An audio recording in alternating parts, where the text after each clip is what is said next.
अस्सलामुअलैकुम, बोल न्यूज़ में खुश आमदेद। मैं हूँ सहर फातिमा। हेडलाइंस आप जान चुके हैं। बुलेटिन का बाकायदा आगाज़ करेंगे और आगाज़ में आपको बताएं कि सिंध असम्बली में नौ मुंतखब ऐवान का पहला इजलास आज होगा। स्पीकर आगा सिराज दुरानी इजलास की सदारत करेंगे। इजलास में नौ मुंतखब अरकान की हल्फ बर्दारी होगी। स्पीकर और डिप्टी स्पीकर का इंतखाब किया जाएगा। कायदे ऐवान के इंतखाब के लिए शेड्यूल जारी किया जाएगा। पीपल्स पार्टी को 114 नशिस्तों के साथ वाज़ेह बरतरी हासिल है। सिंध असम्बली में MQM के 36, GDA के 3 अरकान हैं। सिंध असम्बली में जमात इस्लामी के 2 अरकान हैं। खवातीन की 2 और 1 अक़लियती नशिस्त का। सुन्नी इत्तेहाद कौंसिल में शामिल 9 अरकान का भी नोटिफिकेशन जारी नहीं हुआ।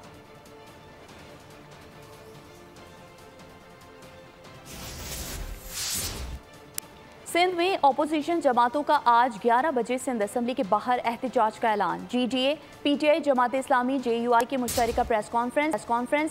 हलीम आदिल शेख ने कहा, सिंध के 7 करोड़ अवाम के वोट पर डाका डाला गया है।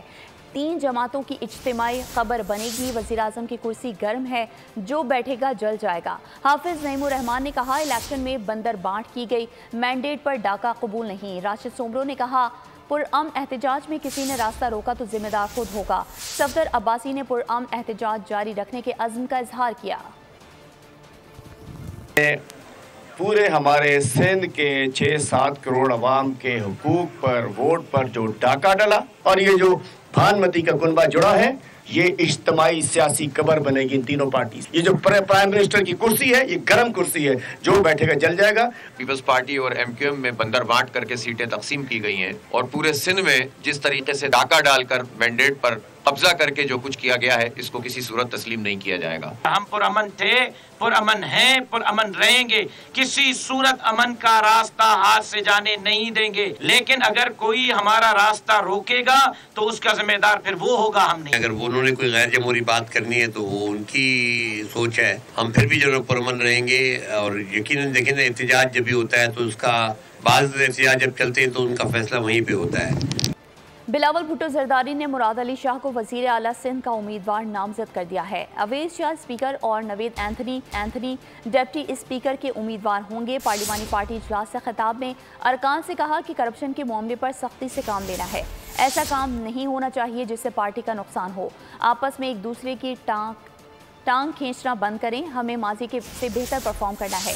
नई सियासत और नई खिदमात का आगाज़ होगा।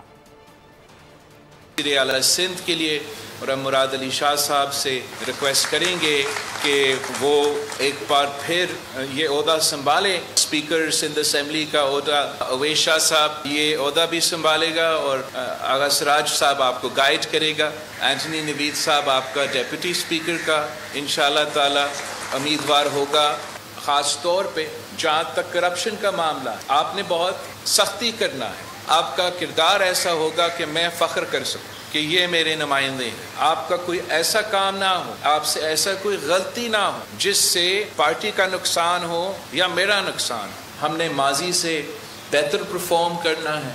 अगर आप साथ मिल के काम करते हैं और आपस के टांग जो हम खींचते हैं वो आप मुझे 6 महीने दे दे कि वो काम ना हो, तो इंशाल्लाह हम उससे भी बेहतर परफॉर्म कर सकेंगे। पाकिस्तान को एक नया सियासत और एक नई खिदमत की ये आगाज़ होगा इंशाअल्लाह ताला। पाकिस्तान पीपल्स पार्टी ने सिंध काबीना की तश्कील पर गौर शुरू कर दिया है। ज़राए का कहना है कि नासिर हुसैन शाह, शर्जील नाम मेमन, मुकेश कुमार चावला फिर वजीर बनेंगे। सरदार शाह, जिया लंजार, सईद गनी, जाम खान शोरो के नाम शामिल हैं। इम्तियाज़ शेख, मोहम्मद बख्श मेहर, अजरा पेचोहो को भी कलमदान मिलेगा। बिलावल भुट्टो जरदारी की मंजूरी के बाद काबीना अगले हफ्ते हल्फ लेगी। तो उधर पंजाब को नया ऐवान मिल गया। 371 नौ मुंतखब अरकान असम्बली में से 321 ने अवामी खिदमत का हल्फ उठा लिया। नून लीग सूबे की सबसे बड़ी सियासी जमात बनकर सामने आ गई। सिंध में पीपल्स पार्टी के मुकाबले में दूर दूर तक कोई नहीं है। 113 जियालों के अरकान के दरमियान MQM 36 नशिस्तों के साथ दूसरे नंबर पर है। पंजाब का ऐवान 371 अरकान, 321 पर लीगी बिराजमान। सुन्नी इत्तेहाद कौंसिल 105 नशिस्तों के साथ दूसरे नंबर पर। 13 जियाले अरकान मरियम नवाज के हक में आवाज उठाएंगे। काफ लीग के 10 और IPP के 5 अरकान, पंजाब असेंबली का हिस्सा, ज़िया लीग और तहरीक लब्बैक की एक नशिस्त। सिंध के ऐवान में जयालों का राज। पीपल्स पार्टी की सूबे में मुसलसल तीसरी इनिंग, 113 अरकान के साथ सूबे की सबसे बड़ी जमात। MQM के मखसूस नशिस्तों के साथ 36 अरकान, दूसरी पोजीशन। सुन्नी इत्तेहाद की 9 नशिस्तें, GDA की 3, जमात इस्लामी की 2 कुर्सियाँ। सुन्नी इत्तेहाद कौंसिल की मखसूस नशिस्तों का ताहाल ऐलान नहीं हुआ। पंजाब असम्बली के 9 मुंतखब अरकान ने हल्फ उठा लिया है। मरीम नवाज की आमद पर नून लीगी अरकान ने नारे लगाए। जवाब में सुन्नी इत्तेहाद कौंसिल के अरकान ने भी नारेबाजी की। स्पीकर और डिप्टी स्पीकर का चुनाव आज किया जाएगा। नून लीग की जानिब से मलिक मोहम्मद अहमद खान स्पीकर और डिप्टी स्पीकर के लिए जहीर इकबाल चन्नड़ उम्मीदवार। सुन्नी इत्तेहाद कौंसिल के अहमद खान बछर स्पीकर, मुइन रियाज डिप्टी स्पीकर के उम्मीदवार हैं। नया ऐवान, नया दौर, रविश वही पुरानी। कान पड़ी आवाज सुनाई न थी। पहला इजलास ही 2.5 घंटे ताखीर का शिकार हुआ। सुबह 10 बजे से घंटियां बजती रहीं, कार्रवाई शुरू न हुई। लीगी अरकान नवाज शरीफ की तस्वीर वाले प्ले कार्ड उठाए ऐवान में पहुंचे।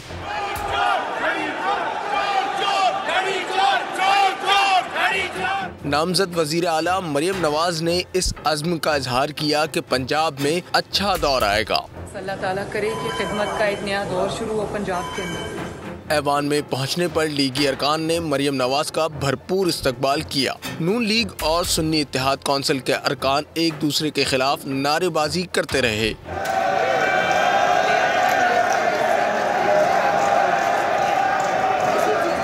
तवील इंतजार के बाद स्पीकर सिप्तान खान पंजाब असम्बली पहुंचे। हल्फ लिए बगैर ही इजलास में वक्फा कर दिया। नमाज जुम्मा के बाद मरियम नवाज समेत 313 अरकान ने हल्फ लिया। हल्फ के बाद अरकान असम्बली से रजिस्टर पर दस्तखत कराए गए। खैबर पख्तूनख्वा असम्बली का इजलास तलब करने की समरी गवर्नर को अरसाल कर दी गई। गवर्नर आज किसी भी वक्त समरी पर दस्तखत करेंगे। ज़राए का कहना है कि 7 बजे तक गवर्नर हाउस सेक्रेटेरिएट को समरी मौसूल नहीं हुई थी। समरी 8 बजे के बाद गवर्नर हाउस को मौसूल हुई। गवर्नर खैबर पख्तूनख्वा का कहना है कि अभी इस्लामाबाद में हूँ, आज पेशावर पहुँचूँगा। आईन और कानून की पासदारी को यकीनी बनाने वाला शहरी हूँ। समरी मौसूल हुई तो उस पर दस्तखत करने में देर नहीं करूँगा।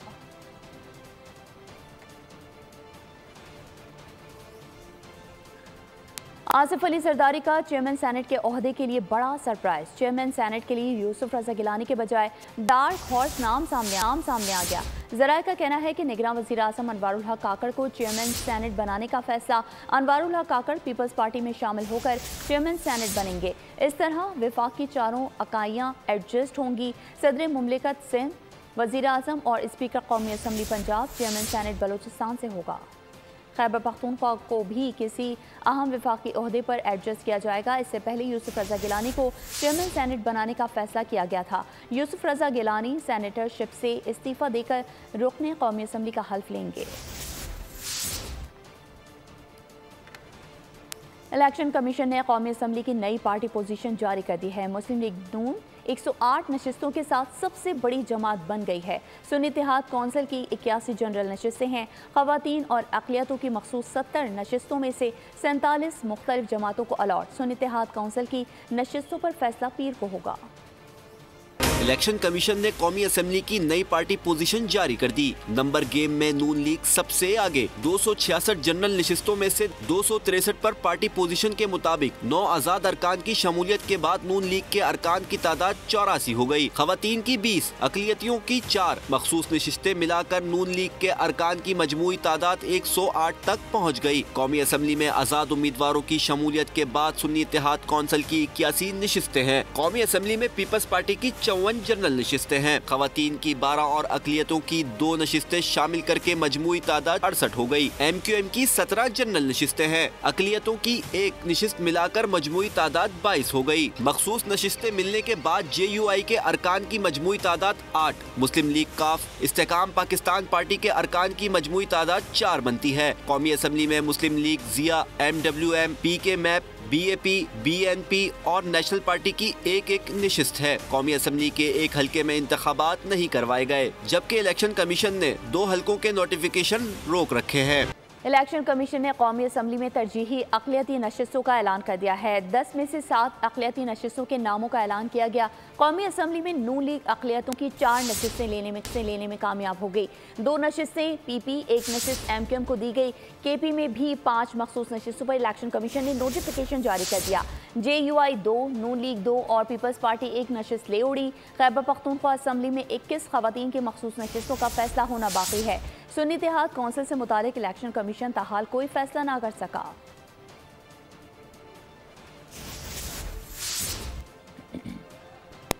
मरकज़ में हुकूमत साजी, मुलाकातें मुशावरतें अब भी जारी हैं। MQM वफ़द ने शहबाज शरीफ से मुलाकात की। हुकूमत साजी पर बातचीत हुई। शहबाज शरीफ ने MQM के जज्बे को सराहा। कहा, हम सब जमातों के मैंडेट का एहतराम करते हैं। सबकी जिम्मेदारी है कि मिलकर मुल्क को मौशी खतरात से बचाएं। दोनों जमातों के कायदीन ने अवामी खिदमत के लिए मुत्तहिद होकर आगे बढ़ने, सियासी मफादात के बजाय कौमी मफादात तरजीह देने पर इत्तेफाक किया। MQM वफ़द ने चौधरी शुजात से भी मुलाकात की। हुकूमत की तश्कील साजी पर गुफ्तगू हुई।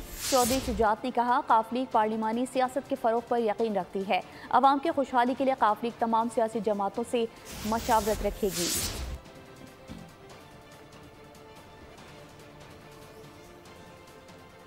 हुकूमत लेने के हक में नहीं थी, हुकूमत बनाने के लिए बाद मुश्किलात का सामना रहेगा। जावेद लतीफ़ के प्रोग्राम तज्ज़िया में गुफ्तगू। उनका मज़ीद कहना था कि सियासी जमातों की नाराज़गियाँ मुल्क के हक में नहीं। इन हालात में मालियाती इदारों को कोई ख़त लिखेगा वो मुल्क का दुश्मन ही होगा। दीगर ममालिक को मुल्की मामलात में मुदाखलत का हक नहीं। सूरत हुकूमत लेने के हक में नहीं थे क्योंकि हमारे पास सादा अक्सरियत नहीं। अगर सिंपल मेजॉरिटी ना हो तो ये मसाइल पहले दिन से आखिरी दिन तक रहते हैं और ये यकीनन हैं भी और रहेंगे भी। इससे नुकसान रियासत को होगा जो आप कोट कर रहे हैं मुख्तलिफ जमातों की नाराजगी को। किन हालात में अगर मालियाती अदारों को कोई खत लिखेगा पाकिस्तान के मफादात के खिलाफ तो वो पाकिस्तान का दुश्मन तस्वर होगा, वो कभी पाकिस्तान का खैर खा तस्वर नहीं किया जा सकता। दूसरे ममालिक को हमारे मामलात में दखल अंदाजी का किसने हक दिया। और अभी आपको बताएं कि बैरिस्टर गौहर का कहना है कि आगे बढ़ना चाहते हैं मगर आप खुद जमहूरियत को डीरेल कर रहे हैं। हमारा कोई भी कदम रियासत, अवाम और जमहूरियत के खिलाफ नहीं होगा। बैरिस्टर अली जफर बोले, बानी PTI ने कहा है कि IMF का प्रोग्राम जारी रहना चाहिए। पाकिस्तान में मौशी और सियासी इस्तेहकाम की ज़रूरत है। में पार्लिमानी सियासत ही होती है और पार्लिमानी सियासत में गवर्नमेंट और अपोजिशन अपना अपना रोल प्ले करती है। जहाँ जहाँ ज़रूरत हुई कोऑपरेशन की कोऑपरेट करेंगे, मुल्क की बेहतरी के लिए अपने इक़दाम करेंगे इंशाअल्लाह ताला। किसी भी सूरत पाकिस्तान के स्टेट, पाकिस्तान की इकानमी, पाकिस्तान की जो डेमोक्रेटिक सेटअप है इसके कभी भी अगेंस्ट नहीं होगा। पाकिस्तान तहरीक इंसाफ चाहती है कि मुल्क इस हालात से निकले, इकानमी बढ़े, डेमोक्रेसी चले, ये डिरेल ना हो और रूल अपला हो। जहाँ तक PTI इमरान खान साहब का ताल्लुक़ है, उन्होंने कहा है कि IMF का प्रोग्राम जारी रहना चाहिए। पाकिस्तान की ज़रूरत है इकॉनमी को बेहतर करने के लिए, गवर्नेंस करने के लिए बेहतर और एक इस्तेहकाम पैदा करने के लिए माशी इस्तेहकाम वो अपनी जगह जारी रहे, लेकिन उसके साथ साथ जमहूरियत का भी एक तकाज़ा है। पाकिस्तान के सियासतदानों को सियासी पुख्तगी दिखानी चाहिए। मुल्क को बैरूनी और अंदरूनी खसारों का सामना है। मईशत की बेहतरी के लिए नए IMF प्रोग्राम की तरफ जाना होगा। मुआशी माहिर कानून खाकान नजीब कहते हैं, IMF हमेशा बरसर इक़्तिदार हुकूमतों से डील करता है। उम्मीद है IMF की तरफ से मुस्बत जवाब आएगा। को क्लैरिटी रखनी चाहिए और आई थिंक सब पॉलिटिकल लोगों को मैच्योरिटी दिखानी चाहिए और हम सबको ये समझना है कि पाकिस्तान जहाँ पे खड़ा है, जो इस वक्त बैलेंस ऑफ पेमेंट्स का चैलेंज है, यानी कि बैरूनी खसारों का चैलेंज, पाकिस्तान के अंदरूनी खसारे, एनर्जी सेक्टर और जिस तरह के हमारे इस वक्त डॉलर्स के रिजर्व्स हैं, 1.5 माह की मुश्किल से हमारी इंपोर्ट्स को कवर करते हैं। IMF का इस वक्त एक स्टैंड बाय अरेंजमेंट है, उसकी वजह से आपको थोड़ी सी पाकिस्तान की इकोनॉमी में एक मैक्रो इकोनॉमिक स्टेबिलिटी दिखाई दे रही है। IMF एज एन इदारा जो है वो डील करता है विद द सिटिंग गवर्नमेंट हमेशा। किसी भी मुल्क में मैं कभी उम्मीद रखता हूँ कि IMF विल मूव फॉरवर्ड और जैसे ही गवर्नमेंट फॉर्म होती है, I think the first task of the incoming government is to deal and to talk to the IMF and IMF will reciprocate. आगे बढ़ें और आपको बताएं कि साबिक कमिश्नर रावलपिंडी लियाकत अली चड्ढा के इल्जामात का मामला है। इलेक्शन कमीशन की इंक्वायरी कमेटी की रिपोर्ट तैयार कमीशन को पेश कर दी गई है। इंक्वायरी कमेटी ने साबिक कमिश्नर के इल्जामात को झूठ पर मबनी करार दे दिया। इंक्वायरी कमेटी ने लियाकत अली चड्ढा के खिलाफ तौहीन इलेक्शन कमीशन और क्रिमिनल कार्रवाई की सिफारिश कर दी है। ज़राए के मुताबिक इंक्वायरी कमेटी रिपोर्ट बताया गया है कि लियाकत अली चड्ढा ने तस्लीम किया किसी के बहकावे में आकर बयान दिया। इंक्वायरी कमेटी के सामने बयान पर मुआफ़ी मांग ली। इल्ज़ामात झूठ पर मबनी हैं। इंक्वायरी रिपोर्ट के साथ साबिक कमिश्नर रावलपिंडी का बयान लगाया गया है। 6 DROs और कौमी और सूबाई हलकों के ROs के बयान भी लगाए गए हैं।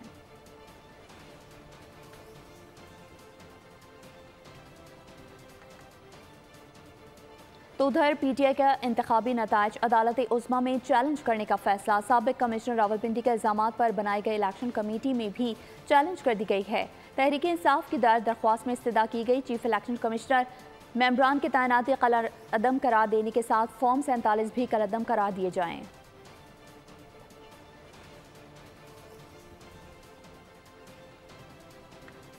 एहतसाब अदालत कोयटा में कासिम सूरी की आमद नून लीग से आज़ाद असासे का केस है। अदालत ने साबिक डिप्टी स्पीकर कौमी असम्बली की जायदाद मुंजमद करने का हुक्म दे दिया। अदालत ने चेयरमैन नैब की दरख्वास्त पर जायदाद मुंजमद करने की मंजूरी का हुक्म दिया। अदालत ने कासिम सूरी को भी नोटिस जारी कर दिया। अदम पैरवी पर मजीद कार्रवाई की जाएगी।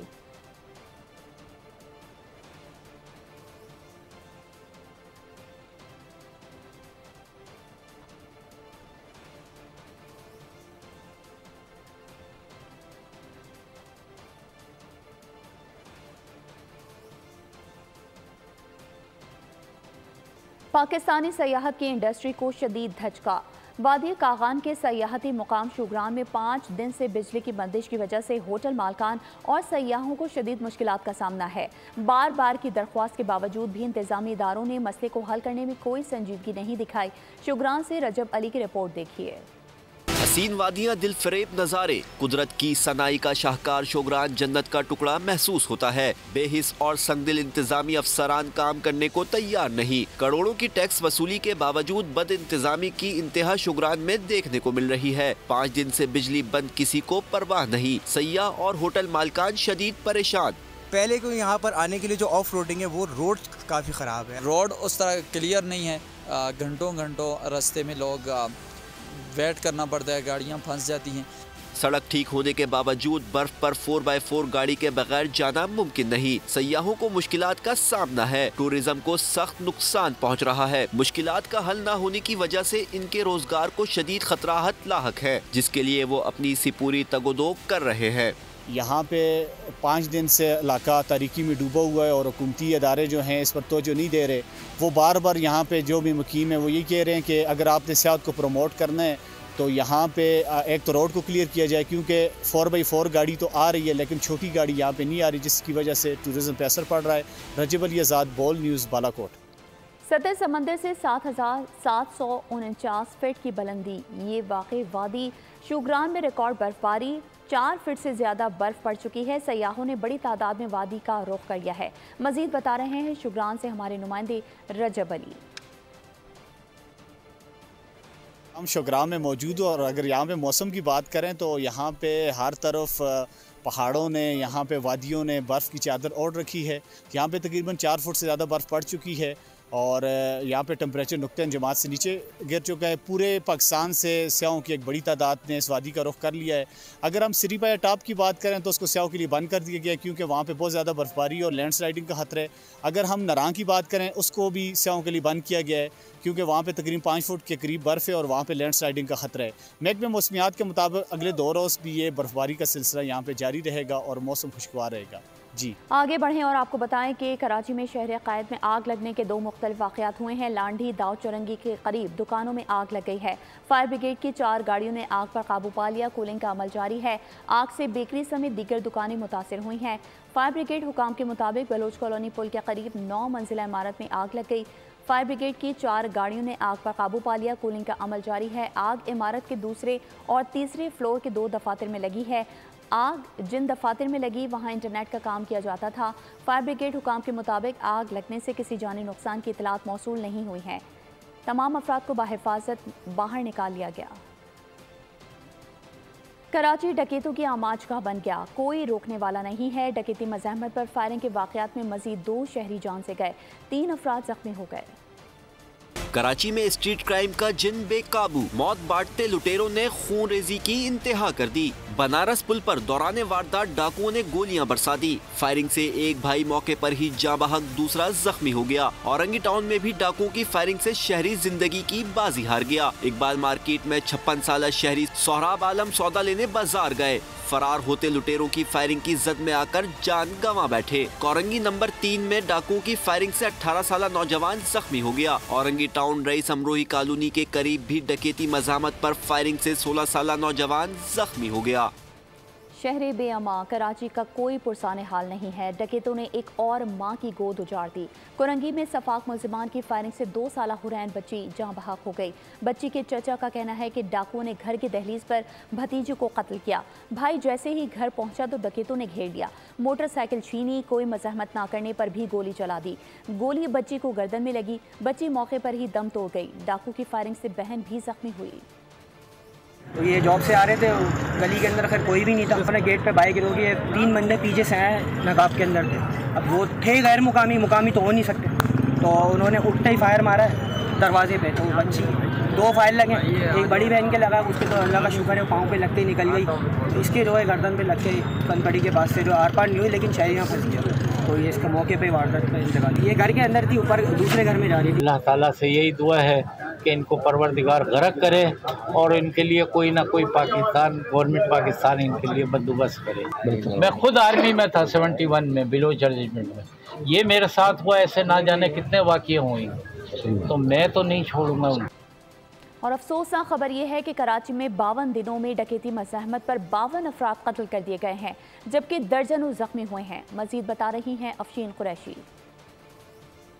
खबरों के सिलसिले को आगे बढ़ाएं और अभी आपको बताएं कि इस्राएली फ़ौज की जानिब से गजा में वहशियाना हमलों का सिलसिला जारी है। गुज़िश्ता 24 घंटों में होने वाले हमलों में मजीद 165 से ज़ायद फ़लस्तीनी शहीद हो गए। 7 अक्टूबर से जारी इसराइल के वहशियाना हमलों में फ़लस्तीनी शहदा की तादाद 30,000 तक जा पहुँची है। सेहूनी फ़ौज ने जबालिया में पनाह गुज़ीन इमारत पर हमला किया, रफ़ा में भी बमबारी की, एक मस्जिद भी बमबारी की जद में आई। इसराइली फ़ौज के दीरुल बलाह में फ़िज़ाई हमले से अल अक्सा अस्पताल का डॉक्टर शहीद हो गया। आलमी इदारे सेहत का कहना है कि गजा में इंसानी और सेहत की सूरत हाल तबाह होने से गजा डेथ जोन बन गया है। दीगर इमदादी तंजीमों ने भी गजा में पानी, खुराक समेत जिंदगी की बुनियादी ज़रूरियात की शदीद तरीन क़िल्लत की तस्दीक की है। आलमी अदालत इंसाफ में फ़लस्तीन पर इसराइली कब्जे के केस की समाअत हुई। निगरां वज़ीर कानून अहमद इरफान असलम ने पाकिस्तान का मौक़िफ़ पेश कर दिया। कहा, पाकिस्तान हमेशा फ़लस्तीन पर इसराइली कब्जे का मुकदमा आलमी अदालत इंसाफ में पेश। दी हैग में पाकिस्तानी मौक़िफ़ मजलूम के हक और जालिम के खिलाफ रहा। निगरां वज़ीर कानून अहमद इरफान असलम ने कहा, आज़ादी हर इंसान का बुनियादी हक है। पाकिस्तान ने हमेशा फ़लस्तीनियों के हुकूक का दिफा किया। इस सिलसिले में हमारा मौक़िफ़ वाज़ेह है। पाकिस्तान ने हमेशा इसराइल के कब्जे का मामला उठाया। अहमद इरफान ने इसराइली मुजालिम के खिलाफ ICJ में कार्रवाइयाँ उम्मीद की किरण करार दी। उम्मीद जाहिर की कि इस तरह मसला फ़लस्तीन हल होगा। अपील की कि आलमी अदालत इंसाफ गजा में नस्ल कशी रुकवाए। मुतालबा किया कि इसराइल फ़लस्तीन से अपनी फौज निकाले। पाकिस्तान फ़लस्तीनियों के हक खुददार अदियत का हामी है। भारत के पुलवामा ड्रामे को 5 साल मुकम्मल। पै दर पै उठने वाले सवालात ने मोदी सरकार के पुलवामा ड्रामे की हकीकत को बेनकाब कर दिया। पुलवामा खुदकुश हमले में 40 भारतीय फौजी मारे जाने पर मोदी सरकार ने इल्ज़ाम पाकिस्तान पर लगाया था। झूठ पर झूठ बोलकर ड्रामाई मंजरनामा पेश किया गया। मोदी सरकार ने पाकिस्तान का F-16 तैयारा मार गिराने का झूठा दावा किया। आदिल अहमद को 6 मरतबा भारतीय फौज ने जेर हिरासत रखा। आदिल अहमद के वालिदैन के मुताबिक भारतीय तशद्दुद आदिल अहमद के खुदकुश हमले की असल वजह था। TTP के मजालिम की दास्तान सामने आ गई। एक मुतासर शख्स के रिश्तेदार ने आंखों देखा हाल बयान कर दिया। मर्दान के रिहायशी बिलाल के मुताबिक, हमारे गांव में मशकूक लोग आते हैं, मेरे वालिद और चचा की मदद करते थे, फिर उन्हें बेहतर काम के लालच में अफगानिस्तान ले गए। वहां पर उनको पाकिस्तान के खिलाफ ट्रेनिंग दी गई। मेरा वालिद पाकिस्तान के खिलाफ लड़ते हुए मारा गया और चचा भी गोली लगने से जख्मी हो गया। पाकिस्तान ने 15 साल बाद ईरान गैस पाइपलाइन मंसूबे के हवाले से अहम फैसला कर लिया है। काबीना तवानाई कमेटी ने पाक ईरान गैस पाइपलाइन की मंजूरी दे दी है। पहले मरहले में पाकिस्तान के अंदर 80 किलोमीटर पाइपलाइन बिछाई जाएगी। आगाज ईरानी सरहद से गवादर तक किया जाएगा। पाकिस्तान को सालाना $5 अरब से ज्यादा की बचत होगी। पाक ईरान गैस पाइपलाइन में बड़ी पेशरफ। काबीना तवानाई कमेटी ने पाक ईरान गैस पाइपलाइन की मंजूरी दे दी। पहले मरहले में पाकिस्तान के अंदर 80 किलोमीटर पाइपलाइन बिछाई जाएगी। आगाज ईरानी सरहद से गवादर तक किया जाएगा। 80 किलोमीटर पाइपलाइन बिछाने के लिए 1 साल का अरसा दरकार होगा। मंसूबे पर 45 अरब रुपए लागत आएगी। मंसूबे के लिए फंड्स GIDC से फराहम किए जाएंगे। LNG के मुकाबले में ईरान से गैस इंतहाई सस्ती मिलेगी। ईरान से गैस खरीदने पर पाकिस्तान को सालाना $5 अरब से ज्यादा बचत होगी। जराये के मुताबिक पाइपलाइन बिछाने से ईरान फ्रेंच कानून के तहत $18 अरब जुर्माने का नोटिस वापस लेगा और यूं पाकिस्तान $18 अरब जुर्माने की अदायगी से बच जाएगा। और अभी अफसोसनाक खबर शामिल करेंगे। मारूफ मीडिया टाइकॉन और बिजनेसमैन जफर सिद्दीकी तवील अलालत के बाद दुबई में इंतकाल कर गए हैं। साबिक KPMG पार्टनर जफर सिद्दीकी ने 1995 में टेलीबिज के जरिए मीडिया इंडस्ट्री में कदम रखा। उन्होंने पाकिस्तान में एक न्यूज़ चैनल और FM चैनल की बुनियाद रखी। आलमी सतह पर CNBC अफ्रीका, CNBC अरबिया और मर्डोक यूनिवर्सिटी के चेयरमैन भी रहे। वो तवील अरसे तक TV इंडस्ट्री से मुतालिक बैनुल-अक़वामी एमिस अवार्ड के बोर्ड पर भी रहे। उनकी अहलिया और 4 बच्चों समेत बेशुमार इंडस्ट्री प्रोफेशनल्स उनके सोगवारान में शामिल हैं।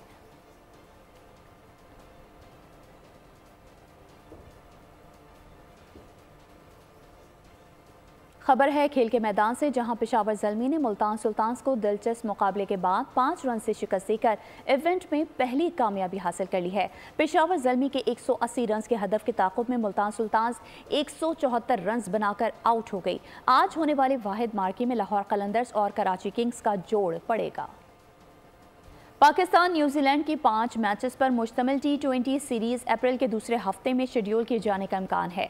रवा बरस 13 से 23 अप्रैल तक मार्के के रावलपिंडी स्टेडियम और लाहौर के कज़ाफ़ी स्टेडियम में करवाए जाने का कवी इम्कान है। ज़राए के मुताबिक दोनों बोर्ड्स ने सीरीज़ के शेड्यूल को हतमी शक्ल देने के लिए बातचीत शुरू कर दी है। सीरीज़ रवा बरस होने वाले T20 वर्ल्ड कप के लिए तैयारियों का हिस्सा है। सहराए चोलिस्तान में धुआं उड़ाती फराटे भरती गाड़ियों के मुकाबले जारी हैं। 19वीं चोलिस्तान इंटरनेशनल जीप रैली में प्रिपेयर्ड कैटेगरी के पहले राउंड में जैन महमूद सबसे आगे रहे। मुर्तज़ा चौधरी की रिपोर्ट देखिए। फैसलाबाद में लायलपुर गैलरिया 2 में बिल्डिंग मुकम्मल होने पर तकरीब का एहतमाम किया गया। तकरीब में डीलर्स की बड़ी तादाद शरीक है। फैसलाबाद में लायलपुर गैलरिया 2 में बिल्डिंग मुकम्मल होने पर तकरीब का एहतमाम। प्रॉपर्टी डीलर्स की बड़ी तादाद ने शिरकत की। CEO premier developer and builders Suhail Khattak, country head director sales Shamim Khan शरीक हुए। ED जफर शहजाद, डायरेक्टर फहद खटक ने भी शिरकत की। सुहेल खटक ने कहा, स्टार मार्केटिंग ने प्रोजेक्ट में अहम किरदार अदा किया। नाजमाबाद, समनाबाद, डिचकोट और इर्द गिर्द के लोग लायलपुर गैलरिया 2 से फायदा उठाएंगे। शमीम खान का कहना था, फैसलाबाद में ये जगह खंडरात थी जो आज खूबसूरत बिल्डिंग की शक्ल इख्तियार कर गई है। चंद माह में प्रोजेक्ट और बुलेटिन के आखिर में आपको बताएं कि चीन में रिवायती लैंटर्न फेस्टिवल की रंगीनियां, रंगो नूर की बहार आ गई। रात में दिन का समा।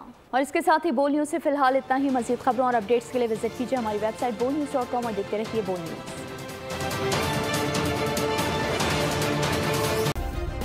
सब्सक्राइब करें और बेल दबाएं ताकि कोई खबर रह न जाए।